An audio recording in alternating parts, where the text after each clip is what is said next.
Waqf amendment bill passed in parliament. In this article we will discuss various key provisions of Waqf amendment bill 2025. Parliament passed the contentious Waqf Amendment Bill 2025 on April 4 and has received the President assent as well.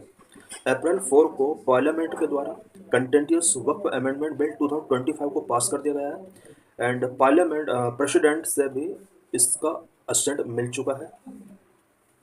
The draft legislation proposed to be renamed the Unified Waqf Management Empowerment Efficiency and Development Act 2024. वक्फ का अब एक नया name यहाँ पर given किया गया है, unified Waqf management empowerment efficiency and development act 2024. The proposed amendments seek to reform the law by enhancing the center's regulatory authority over work properties and for the first time permitting the inclusion of non-Muslim members in the Waqf board. New amendment के under जो provision किए गए हैं, जो सबसे पहला provision है वो वक्फ प्रॉपर्टीज पर सेंट्रल रेगुलेटरी अथॉरिटी को एनहांस करना है. साथ ही वक्फ बोर्ड के अंदर कुछ नॉन मुस्लिम मेंबर्स को अब परमिट कर दिया गया है. This amendment is aimed at enhancing the efficiency of the administration and management of the work properties.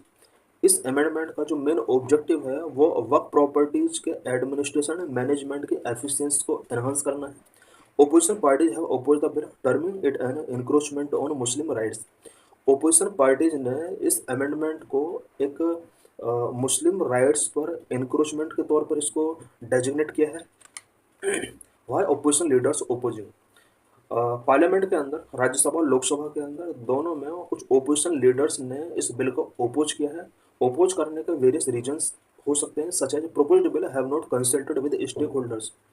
इस बिल के रिगार्डिंग स्टेक होल्डर्स के साथ कंसल्ट नहीं किया गया. Number 2, encroaches upon the Muslim communities religious right. Muslim community के religious right पर यह एक एनक्रोचमेंट है. Number 3, amendment will reduce Waqf board to mute spectators even as the centers infringes upon the host of religious freedom. इस amendment के पास होने के बाद वक्फ बोर्ड ओनली एक म्यूट स्पेक्टेटर के तौर पर इसकी वैल्यू रह जाएगी और सेंट्रल गवर्नमेंट ने जिस तरह से रिलीजियस फ्रीडम के ऊपर एक इन्फ्रिंजमेंट किया है, ये कहीं ना कहीं मुस्लिम कम्युनिटी के रिलीजियस राइट का एक तरीके से वायलेशन है. Why there is a need to amend Waqf act 1995? Waqf act 1995 को अमेंड करने का नीड क्यों हुआ? The Waqf board had been set up to assist under privileged Muslim but instead it is being misused to fill the pockets of a few people. Waqf board 1995 में जो establish किया गया था, इसका main objective under privileged Muslims को assist करना था, but बाद में ये वक्फ बोर्ड के फ्यू पीपल्स के पॉकेट को फिल करने का एक मीडियम बन गया. For example, in Delhi, the former chief Amanatullah Khan did not pay salaries to imams, which finally Delhi Lieutenant Governor V.K. Saxena made sure to allocate. यहाँ पर एक एग्जाम्पल दिया है. फॉर्मर चीफ अमानतुल्ला ने इमाम्स को salary पे नहीं किया और इस सैलरी के पेमेंट के लिए दिल्ली लेफ्टिनेंट गवर्नर को फाइनली एक डिसीजन लेना पड़ा और फंड इनके लिए एलोकेट करना पड़ा. Widow pensioners were held back and issue related to transparency of how money was spent also came up. Window pensions भी यहाँ पर एक लॉन्ग टाइम से प्रोवाइड नहीं की गई थी. साथ ही वक्फ बोर्ड के द्वारा किस तरह से मनी स्पेंड किया जाता है, इससे रिलेटेड ट्रांसपेरेंसी काफ़ी कुछ दिन से इस बोर्ड के अंदर नहीं शो हो रही थी. Even appointment were also done of friends of relative of the chief. Waqf board के इम्पोर्टेंट पोस्ट पर जो अपॉइंटमेंट किए जा रहे थे लास्ट कुछ ईयर्स से, वो चीफ के या तो रिलेटिव्स या फिर फ्रेंड्स के यहाँ पर अपॉइंटमेंट किए जा रहे थे. ये कुछ इश्यूज थे जिसकी वजह से वक्फ बोर्ड या वक्फ एक्ट के अंदर अमेंडमेंट करना पड़ा. वक्फ लॉ इन इंडिया. इंडिया में वक्फ लॉ के रिगार्डिंग यहाँ पर क्या क्या प्रोविजंस है?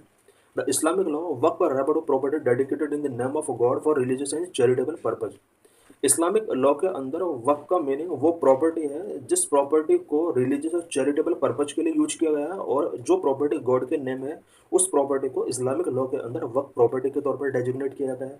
This can include any immovable और movable property set aside for the public good. Waqf property movable भी हो सकती है, इमूवेबल भी हो सकती है. A property can be deemed waqf it has been used for religious और चैरिटेबल पर्पज और even extended period.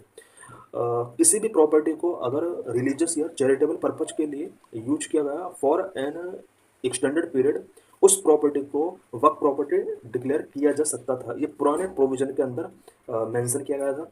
The proceed from such property are typically use to maintain mosque, fund schools और profit for the poor. Waqf property के through जो भी proceeds received होती हैं उस proceeds का यूज मॉस्क्यू के मेंटेन करने के लिए, स्कूल के लिए फंडिंग करने के लिए, स्कूल स्पेशली मदरसा के लिए फंड किया जा सकता था, और साथ ही मुस्लिम कम्युनिटी के अंदर जो पुअर पीपल हैं उसके लिए कुछ हेल्प की जा सकती है इस फंड के through. If a property designated as Waqf then it cannot be transferred through inheritance, sold or given away। अगर किसी प्रॉपर्टी को एक बार वक्फ प्रॉपर्टी डिक्लेयर कर दिया गया है, उस प्रॉपर्टी को इनहेरिटेंस, सोल्ड या किसी अदर मीडियम के थ्रू ट्रांसफर नहीं किया जा सकता। A non Muslim is also allowed to create a Waqf as long as the objective of creating it align with Islamic principles. कोई नॉन मुस्लिम मेंबर भी किसी प्रॉपर्टी को वक्फ प्रॉपर्टी डिक्लेयर कर सकता था अगर वो इस्लामिक प्रिंसिपल्स के साथ अपने आप को अलाइन कर लेता है। बट न्यू प्रोविजन के अकॉर्डिंग ये मेंशन कर दिया गया है कि कम से कम 5 ईयर मुस्लिम या इस्लाम उसको प्रैक्टिस करना होगा अगर किसी प्रॉपर्टी को वक्फ प्रॉपर्टी डेजिग्नेट करना है। In India waqfs are regulated by 1995 act. Each waqf is managed by मुताबिक custodian who oversees its administration. हर वक्फ को एक मुतावली के द्वारा मैनेज किया जाता है। मुतावली मीन्स जो कस्टडियन होगा किसी वक्फ प्रॉपर्टी का। मुतावली की रिस्पॉन्सिबिलिटी है कि वो किसी वक्फ प्रॉपर्टी का एडमिनिस्ट्रेशन को ओवरसी करे। While similar to a trust established under the Indian Trust Act of 1882, a Waqf unlike a trust cannot be dissolved by a board। वक्फ भी एक ट्रस्ट की तरह है और इंडियन ट्रस्ट एक्ट 1882 के अंदर सभी ट्रस्ट को एडमिनिस्टर या मैनेज किया जाता है। बट वक्फ और ट्रस्ट में थोड़ा डिफरेंस ये है कि ट्रस्ट को डिजॉल्व किया जा सकता है बट वक्फ को वक्फ बोर्ड के द्वारा डिजॉल्व नहीं किया जा सकता। The role of Waqf board. 1995 act establish Waqf board in each state to oversee the administration of Waqf properties within their jurisdiction. 1995 का एक्ट हर स्टेट के अंदर वक्फ बोर्ड इस्टेब्लिश करता है जो कि उस स्टेट के अंदर आने वाले वक्फ प्रॉपर्टीज के एडमिनिस्ट्रेशन को ओवरसी करता है। ईच स्टेट वक्फ बोर्ड है, हर स्टेट का जो वक्फ बोर्ड होता है उसके अंदर कौन कौन से मेंबर होते हैं। अ चेयरपर्सन, इसका एक चेयरपर्सन होता है। वन और two nominees from the state government. State government के द्वारा 1 और 2 नॉमिनीज इस बोर्ड के अंदर अपॉइंट किए जाते हैं। मुस्लिम लेजिस्लेचर्स इसके मेंबर होते हैं। रिकॉग्नाइज्ड इस्लामिक स्कॉलर्स इसके मेंबर होते हैं। मुतावली ऑफ द वक्फ इसके मेंबर होते हैं। The act also mandated the appointment of a full-time chief executive officer for each board, who must be a Muslim by faith and host at least the rank of deputy secretary in the state government। 1995 act के according हर state के अंदर एक chief executive officer होता है जो कि मुस्लिम faith रखता है। साथ ही ये जो चीफ एग्जीक्यूटिव ऑफिसर होगा ये deputy secretary in the state government के रैंक के इक्विवेलेंट होगा। The Waqf board is authorise to manage Waqf properties and take measures to recover lost assets. Waqf board को ऑथराइज किया गया है कि वो वक्फ प्रॉपर्टीज को मैनेज कर सकते हैं और साथ ही लॉस्ट एसेट्स को रिकवर करने के लिए कुछ मेजर्स टेकिंग कर सकते हैं। It can also sanction the transfer of immovable Waqf property through sale, gift, mortgage, exchange और लीज। वक्फ बोर्ड को ये पावर दी गई है कि वो इमूवेबल वक्फ प्रॉपर्टी को सेल कर सकते हैं, गिफ्ट कर सकते हैं, मॉर्गेज, एक्सचेंज और लीज कर सकते हैं। However, this would require the approval of at least 2/3 of the board member। अगर किसी प्रॉपर्टी को सेल, गिफ्ट, मॉर्गेज, एक्सचेंज करना है तो उसके लिए वक्फ बोर्ड मेंबर के 2/3 मेजोरिटी से यहाँ पर एक अप्रूवल टेकिंग करना होगा और इस अप्रूवल के लिए अबाउट 66% का यहाँ पर मेजोरिटी होना चाहिए।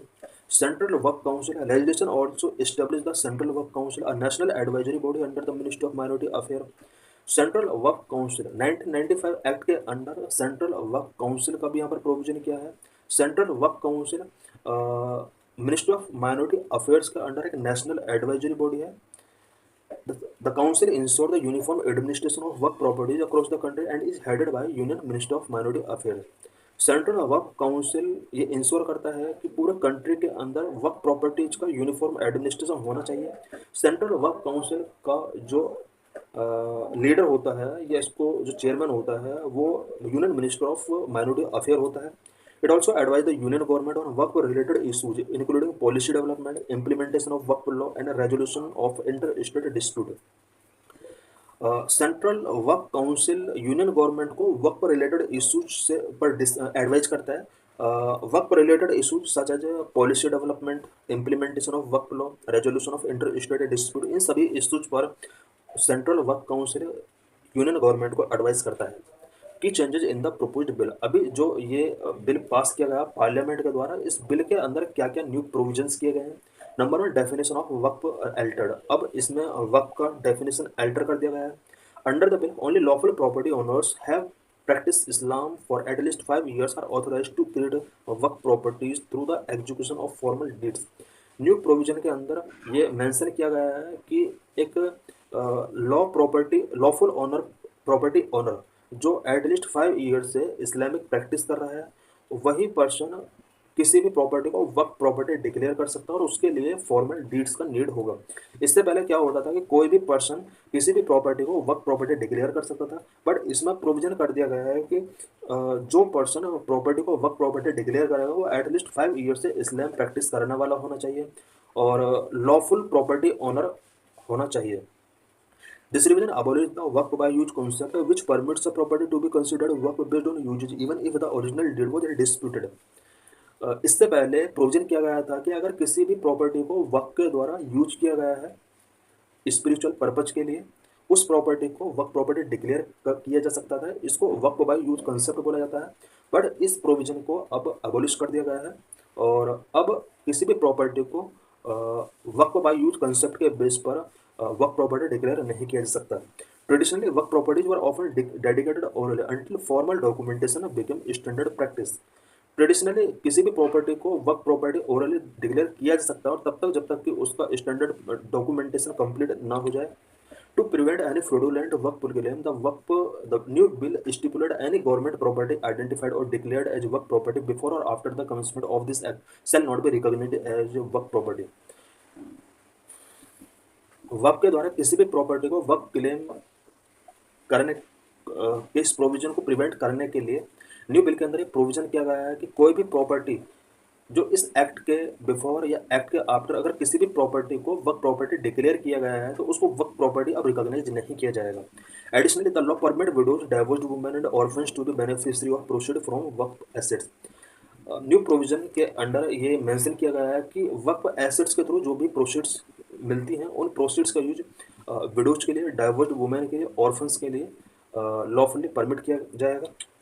Number of inclusion of non Muslims. अब बोर्ड के अंदर नॉन मुस्लिम्स का यहाँ पर इंक्लूजन कर दिया गया है। One of the most कंटेंटियस aspect of the bill is the proposed inclusion of non Muslims in की work institution, the central work council, state work board and work tribunals. इस law के अंडर जो कंटेंटियस aspect है वो है work institutions के अंदर non Muslims का inclusion, such as central work council, state work board and work tribunal. इन सभी के अंदर अब नॉन मुस्लिम्स का इंक्लूजन किया जाएगा। Bill empowers the center to appoint 3 members of parliament, 2 from the Lok Sabha and 1 from the Rajya Sabha, to the central work council without specifying that they have to be Muslims। New bill के अंदर या जो अभी act बनने वाला है इसके अंदर सेंट्रल गवर्नमेंट को एम्पावर किया गया है कि वो पार्लियामेंट के 3 मेंबर्स को सेंट्रल वर्क काउंसिल के अंदर अपॉइंट कर सकते हैं, जिसमें 2 मेंबर लोकसभा के होंगे और 1 मेंबर राज्यसभा का। बट इसमें मेंशन नहीं किया गया है कि ये मुस्लिम ही होंगे। पहले ये मेंशन था कि मुस्लिम मेंबर्स को ही सेंट्रल वर्क काउंसिल के अंदर अपॉइंट किया जा सकता था। Under the 1995 act the 3 MPs to be included in the council had to be from the Muslim community. Similarly, as per the new bill, the state work board have to be included to non-Muslims and 2 women as members। Similarly state waqf board के अंदर एक provision किया गया है कि अब इस board के अंदर 2 नॉन मुस्लिम वुमेन होंगे, 2 non Muslim members and 2 women इसके मेंबर होंगे। नंबर 3, पावर रिपोज इन डिस्ट्रिक्ट कलेक्टर। तीसरा जो चेंज किया गया है वो डिस्ट्रिक्ट कलेक्टर के अंदर पावर रिपोज कर दिया गया है। Under 1995 act responsibility of surveying वर्क properties managed by survey commissioners but now be assigned to district collector और officers of equivalent rank. 1995 act के अंदर वर्क प्रॉपर्टीज को सर्वे करने का राइट एंड मैनेज करने का राइट सर्वे कमिश्नर्स को गिवन किया गया था, बट अब डिस्ट्रिक्ट कलेक्टर या फिर डिस्ट्रिक्ट कलेक्टर के इक्विवेलेंट रैंक का ऑफिसर अब किसी भी वर्क प्रॉपर्टी को सर्वे या मैनेज कर सकता है। Number 4, stringent financial oversight. अब फाइनेंशियल ओवरसाइट यहाँ पर स्टेट कर दिया गया है। The bill empower the centre to direct the audit of any वर्क at any time by an auditor appointed by CAG of the India or by any officer designated by central government for that purpose। New bill के अंदर central government की power यहाँ पर बढ़ा दी गई है। Central government चाहे तो कैग के द्वारा अपॉइंट किए गए किसी भी ऑडिटर के द्वारा वक्त प्रॉपर्टी का ऑडिट करा सकती है। साथ ही सेंट्रल गवर्नमेंट अगर चाहे तो किसी ऑफिसर के द्वारा इन प्रॉपर्टीज का ऑडिट करा सकती है। Number five judicial review. The proposed law allow court to intervene in Waqf property dispute. New law के अंडर कोर्ट को यहाँ पर इंटरवीन करने का राइट दे दिया है। वक्त से रिलेटेड डिस्प्यूट पर अब कोर्ट इंटरवीन कर सकती हैं। इससे पहले कोर्ट को राइट नहीं था कि वक्त से रिलेटेड इशूज पर इंटरफेयर करे। इससे पहले वक्त ट्राइब्यूनल ही वक्त से रिलेटेड डिस्प्यूट को सॉल्व करता था। It remove the finality of decision made by waqf tribunal allowing aggrieved parties to appeal directly to the concern high court. इससे पहले फाइनल डिसीजन टेकिंग करने का राइट वक्त ट्राइब्यूनल के पास होता था। अब अग्राइव्ड पार्टीज को हाई कोर्ट में डायरेक्टली अपील करने का यहाँ पर राइट दे दिया है। This is aimed at increasing judicial oversight and curbing instances of arbitrary exercise of power bye Waqf board and tribunals. ये प्रोविजन इसलिए किया गया है सो दैट वक्फ बोर्ड और वक्फ ट्राइब्यूनल के द्वारा जो आर्बिट्रेरी पावर का मिसयूज किया जाता था उसको प्रिवेंट किया सके और जुडिशियल ओवरसाइट को यहाँ पर इस वजह से इनक्रीज किया गया है।